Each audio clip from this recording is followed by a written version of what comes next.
We're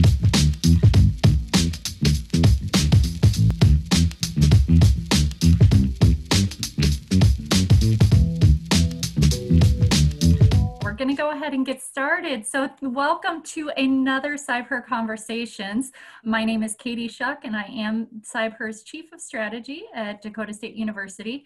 And we've got Kanthi Narukonda, who is CybHER at Dakota State's Chief of Operations. And we also have the co-founders, Drs. Ashley Podorotsky and Pam Rowland, on with us today. So welcome to everybody for this week's conversation program. Before I introduce our special guest, I want to remind everybody that you can ask questions via the Q&A that you'll find at the bottom of your screen. So Kanthi will be asking those questions later on in the program. But for this week's conversation, we have Deputy Assistant Director of Cyber Capabilities Branch for the FBI, Valerie Cofield, joining us today. And Valerie has a lot of experience and stuff with technical tools, capabilities, and basically everything cyber related training wise. So we are really excited to have her on here with us today and sharing what the FBI does with cybersecurity and cyber capabilities. So welcome, Valerie. Thank you. I'm so honored and so excited to be a part of the cyber community and to be able to speak to you guys today. As Kathy mentioned, I'm currently a Deputy Assistant Director in the FBI's Cyber Division. My journey into cyber, though, is not through a traditional path. I first started out in college thinking that I would study Russian. I had grown up during the Cold War times, and I thought it would be really cool to be able to learn Russian history and speak the language.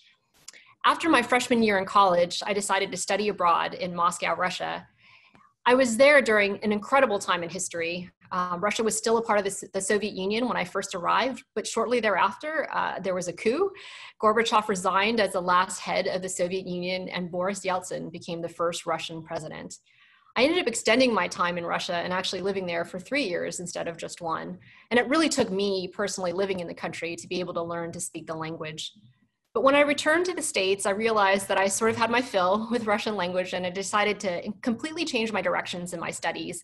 And I ended up majoring in economics and minoring in accounting. And in my senior year of college, I started to look for a job, and I happened to see a job posting for an auditor position in the Los Angeles FBI field office, which happened to be located very close to UCLA, where I was going to school. While the FBI is headquartered in Washington, D.C., it has 56 domestic field offices, as well as many other offices around the world. I ended up getting that job at the field office, and from that auditor position, I ended up promoting to become the office's financial manager.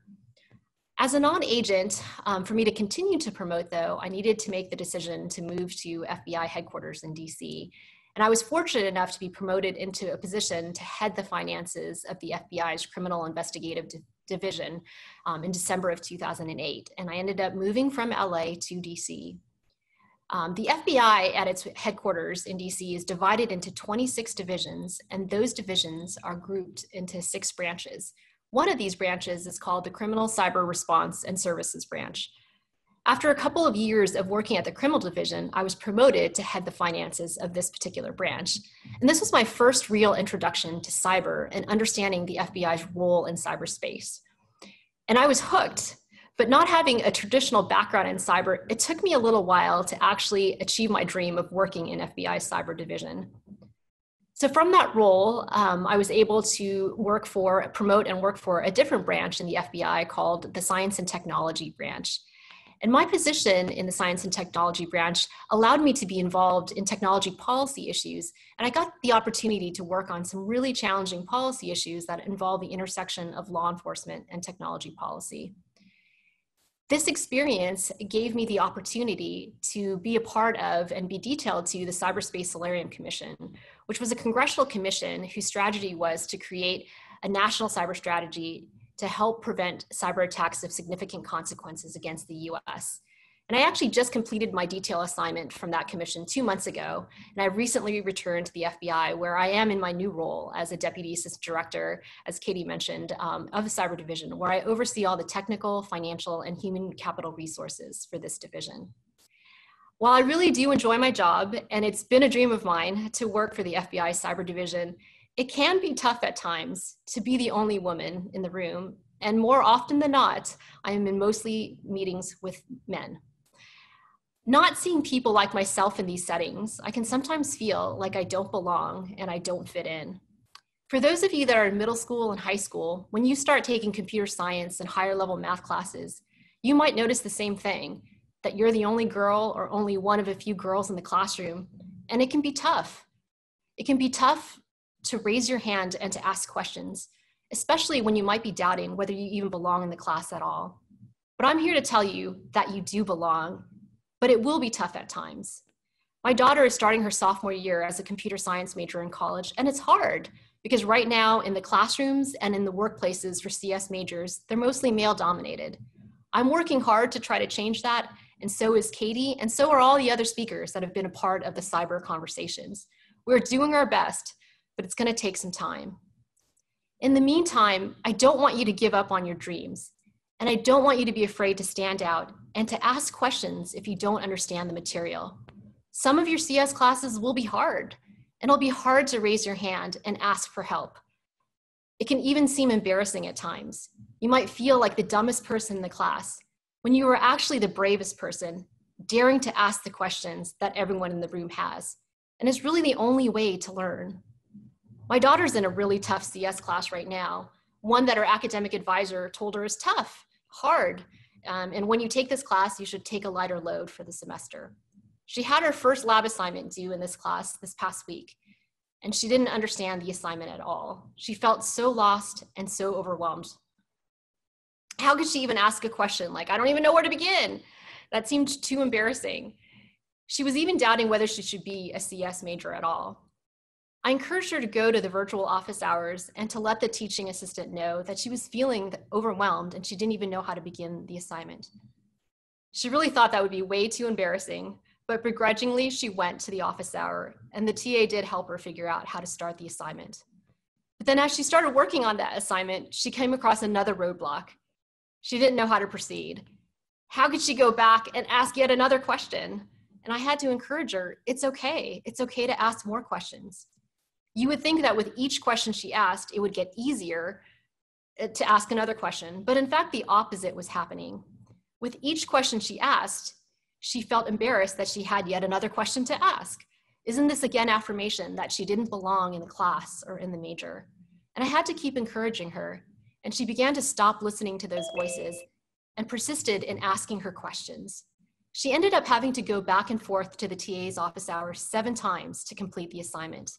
But after she completed the assignment, she felt great. She felt like she could do it. She could succeed in this class. It's hard to stand out in a group, and it's even harder to ask questions when you don't feel like or look like you belong. But that's why groups like CybHER exist here, to encourage you, to help you, and to let you know that you are not alone. I'm here, Katie's here. There is a great cyber sisterhood that exists for you to lean on when things get tough. And we're here to help because the FBI, the nation, needs your voice and needs your perspective in this field. We need people from diverse backgrounds working in this field because the people that we are pursuing, our threat actors, come from varied and diverse backgrounds and experiences. The more diverse our workforce is, the better chances we have at succeeding against these actors. Remember, we are in this together and we are here to help. Thanks again for your time, and I'd love to hear what questions you have for me.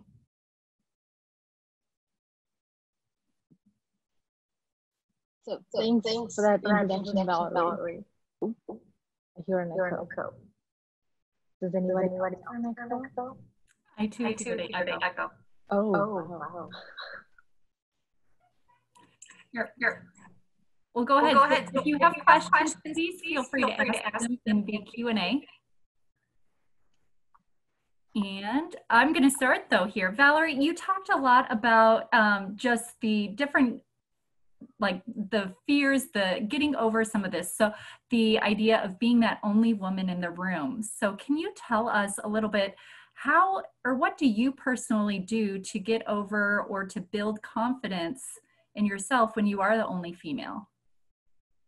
I think, as I mentioned in my introductory speech, I think it's really important to be able to have people to lean on. because it's hard. It's hard day in and day out to keep going to these meetings and being not only a woman, but oftentimes the only ethnic minority in the room. And I feel like, it's important to be able to have groups that understand sort of the struggle that you're in, and to be able to talk with them and to get support when you need support, because it's hard. Sometimes you can go in and be confident and know that you are saying the right things, you are meant to be there and you belong in this room. But there are other days where it's hard and you question those things. And so I think it's really important to have these networks, and I think groups like CybHER are such an important part of that. And I think as you move into, from middle school to high school to college, there are other support groups like that, and in the workplace as well. I mean, I rely on these groups and networks like this to help me make sure that I stay on the right track, and to help me when I have rough days, when I don't feel so confident. These networks are so important. So true, because there are so many obstacles that we usually face, and we need support. So can I ask you, what groups are you part of? Any cyber groups or anything else? So I've participated in groups internally in the FBI, where we have different support groups, both for women as well as for Asian Americans. I know that there's groups like NatSec Girl Squad, where there's a support network for women who are in the national security field, working together. So, and I'm trying to build my network, and that's why I was so grateful that CybHER reached out to me to be able to share sort of my experiences. And I want to broaden my network, because not only as a professional in the cyber workplace, having a child who's trying to enter into that workplace, again, like I mentioned, we're working hard so that hopefully my daughter will be able to have a more accepting and have a workplace where she sees more people like herself. But I think it's gonna, like I mentioned, it's gonna take time. I mean, she's already a sophomore in college, so I think it'll take us a few more years to do that. But we got to keep working, and we got to keep working together, to change. And like I mentioned, it's really important. I mean, the cyber threat is getting more complex. Technology is getting more sophisticated.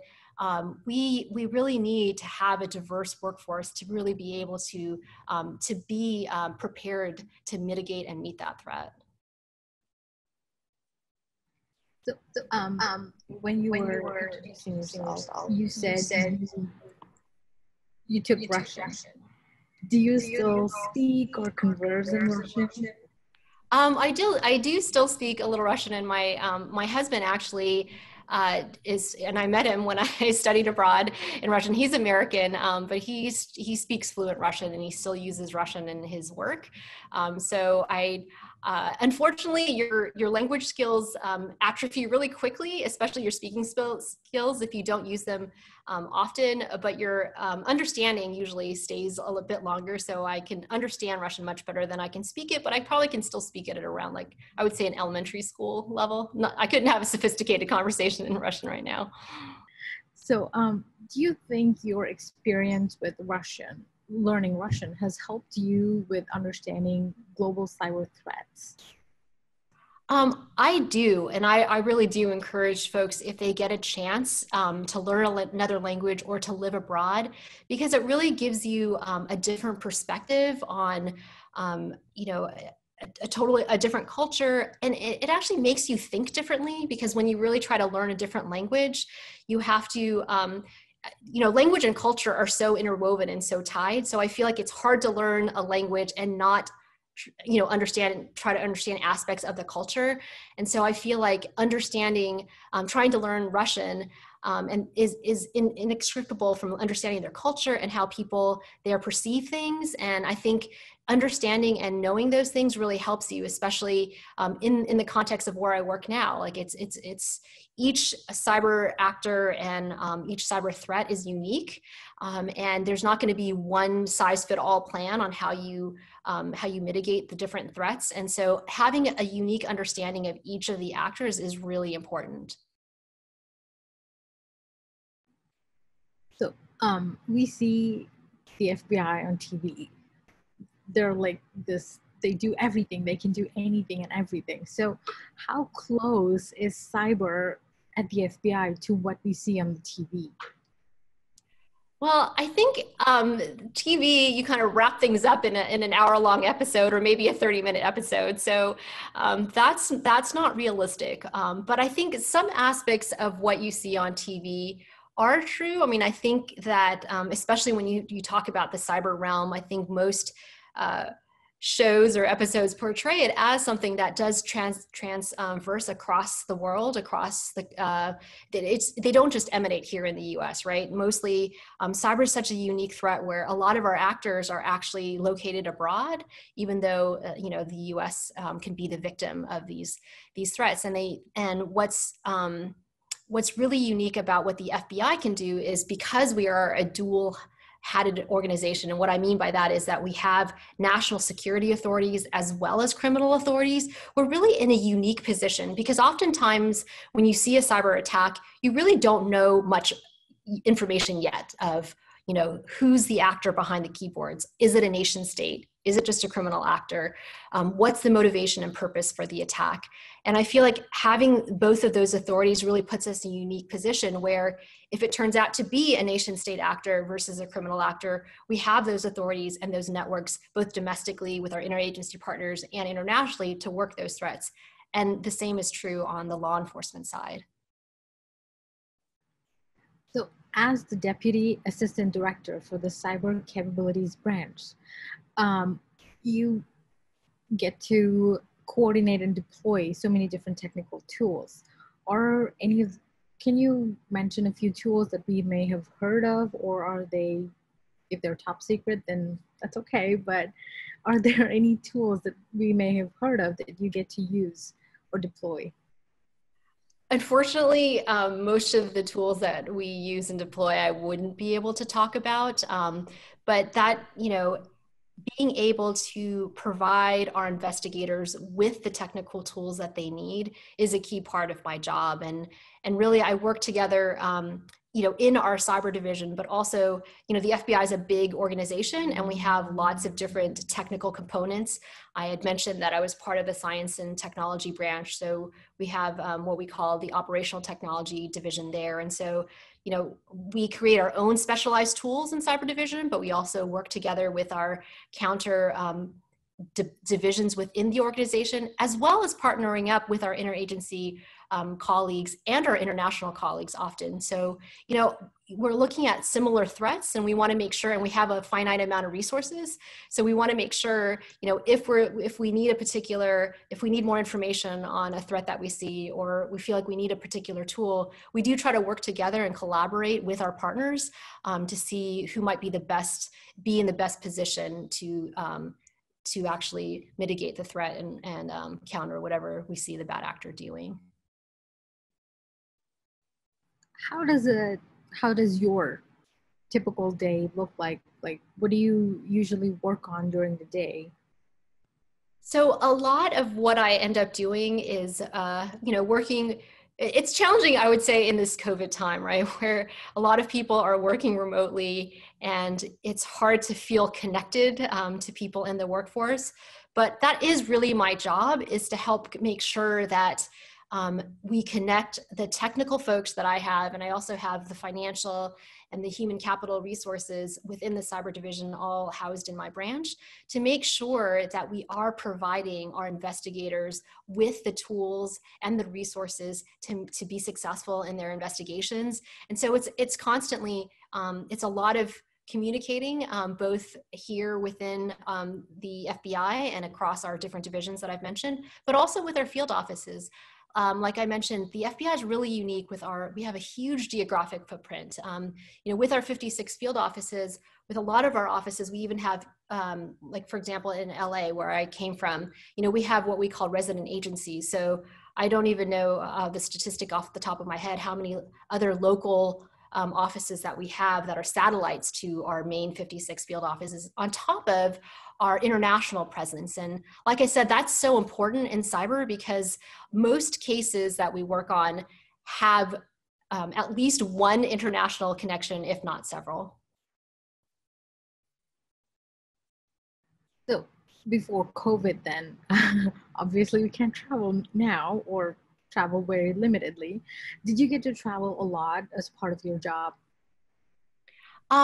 So I'm new to this particular position in the FBI in cyber division, but I have been able to travel. Like I mentioned, I worked on technology policy issues for the Bureau. So I have been able to travel to different locations working on those issues because they're similar issues that other countries struggle with. So, technology has changed at a rapid pace, but many of our laws have not kept up with that.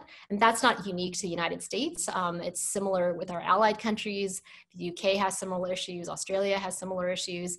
And so I have traveled to different locations to talk about some of these issues together with our partners, our international partners.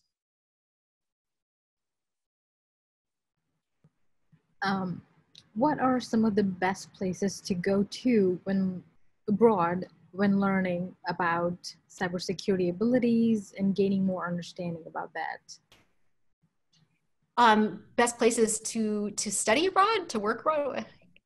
So best places to go when learning abroad in terms of gaining greater cybersecurity abilities.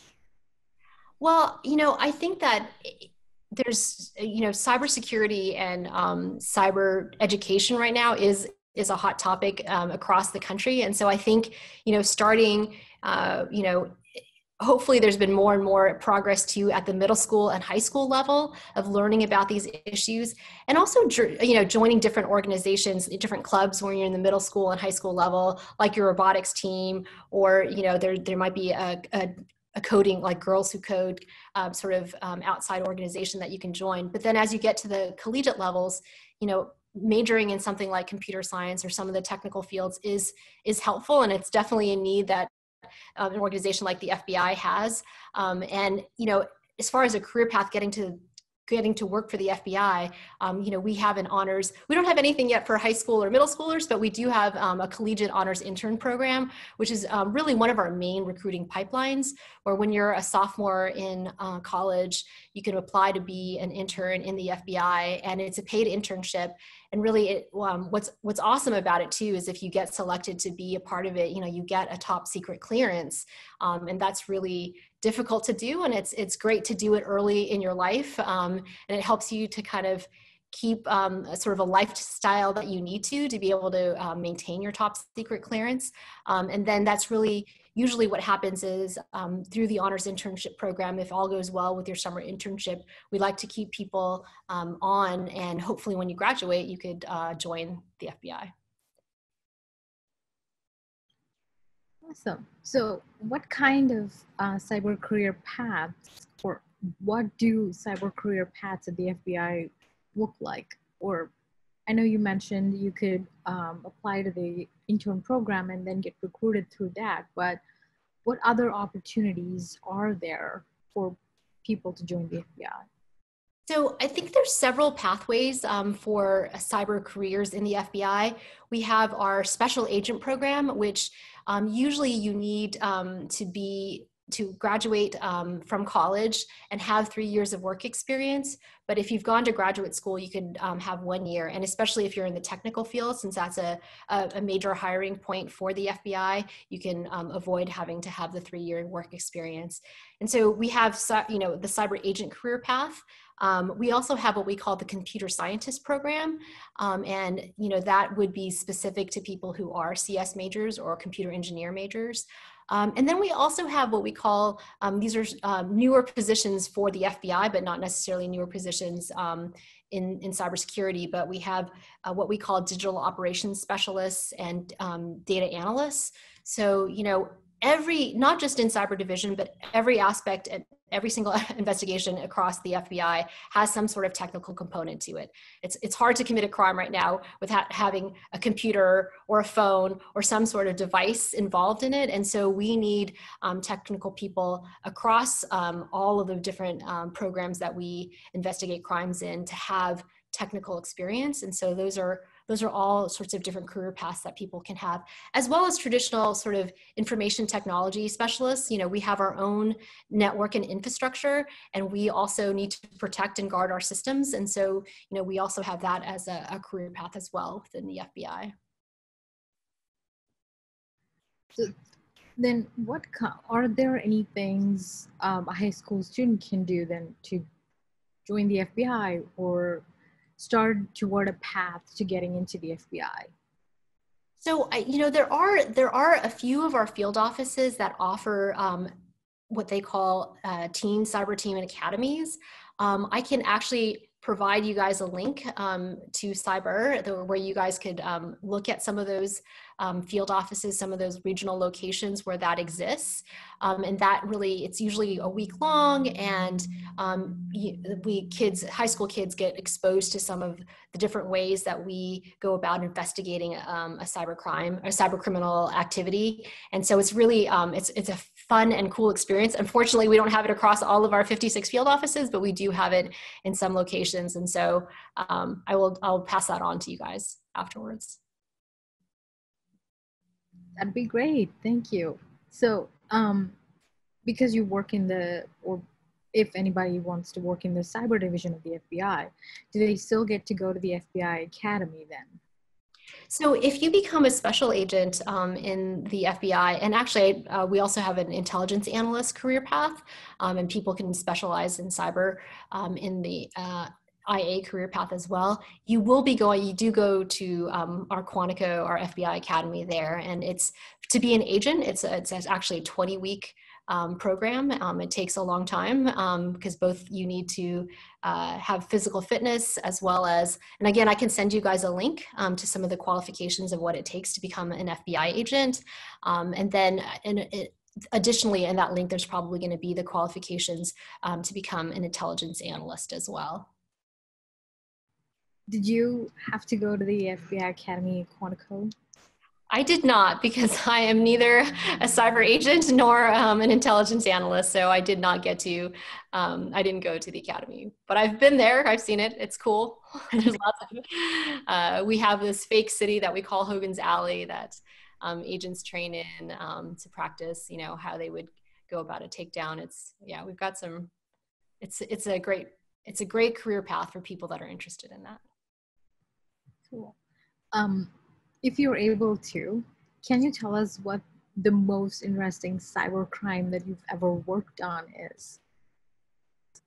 So again, I think because I entered into cyber division at sort of a higher level, and I've never been a cyber agent, I can't tell you a specific case that I've worked on personally, but there's been, if you read the news, there's so many different investigations that are ongoing that have a nexus to the FBI. And I can send you guys links to some of those stories. There's both national security investigations where the cyber activity was determined to be by a nation. And there's also been criminal organizations that we've helped to dismantle on the cyber side of things. I have two questions for you. What's the coolest thing that you've ever done? The coolest thing that I've ever done. I feel like, I've been really, I feel blessed with my opportunities at the FBI. I think it's been so cool that I've got to travel to Brazil and speak with speak with people in the Ministry of Justice there to talk about cyber technology policy issues. I've been able to go to Australia. I've been able to go to the UK. It's really been such an opportunity to be able to speak and meet with people around the world. And I think what's been really cool for me to see is that really our struggles and our problems are very similar.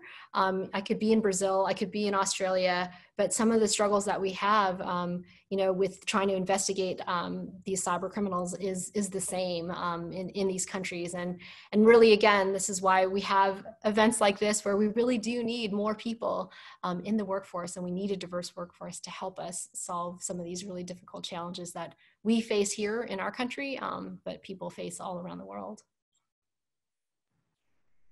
As part of your work, did you ever have to code?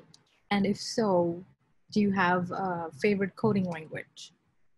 No, again, I've took that non-traditional path, so I don't have a technical background that way. So unfortunately, I wish I could say I code in Python or Java, but I don't code. And our last question to you. Do you have any advice for the youth that are watching this session right now? I think it's kind of what I said in the beginning. I think it's an awesome career path, but it is challenging. And I feel like it's so important that when you hit those challenges and those bumps in the road, to not be afraid to ask for help. I know it can seem super scary, it can seem embarrassing, it can seem just, too hard to do at times, but really when you reach out, there's so many people that are here to help. And I think that's just, I hope, an important takeaway that anyone listening to this video hears, is that there is a whole community out there to help you get through those difficult classes, the difficult times, trying to figure out what you want to specialize in. Don't be afraid to ask questions, to raise your hand, because there are people here to help. That is such great advice, I think. And I'd encourage anybody listening to this, whether you're here live with us or if you're listening to this recording, to reach out to us here at CybHER if you do have questions, because we'd love to be a part of the network to help you get to your goals. So thank you so much, Valerie, for joining us today and sharing your wisdom, your experience and everything, and showing us that you don't have to have a stereotypical background to get into cyber. So we so very much appreciate that. Now I am going to launch a quick poll for all of our attendees. If you can fill that out, I would appreciate it. And then I want to remind you that you can go to our YouTube learning channel at youtube.com/CybHER and see all of our previously recorded CybHER conversations if you missed any of them. This one will be posted by Friday. You can also go to our website at www.cybher.org to find information about our upcoming CybHER conversations that we have, including next week's conversation, which will feature Jen Lesser-Henley, who is the Vice President of Infrastructure at Facebook. So you're not going to want to miss seeing her as well. You can also, on our website, find out information about our upcoming virtual Gen Cyber Camp that we're offering for 6th to 9th grade girls. Registration is going on right now, so you don't want to miss it. We have limited spots. It is free, so please go on to our website and register for information or to sign up for camp. Now, thank you so much again to Valerie for joining us, and we hope that you all will follow us on social media on Facebook, Instagram, and Twitter, as well as just subscribe to our YouTube channel and watch our website for upcoming information. But thank you very much, Valerie, and have a great day, everyone.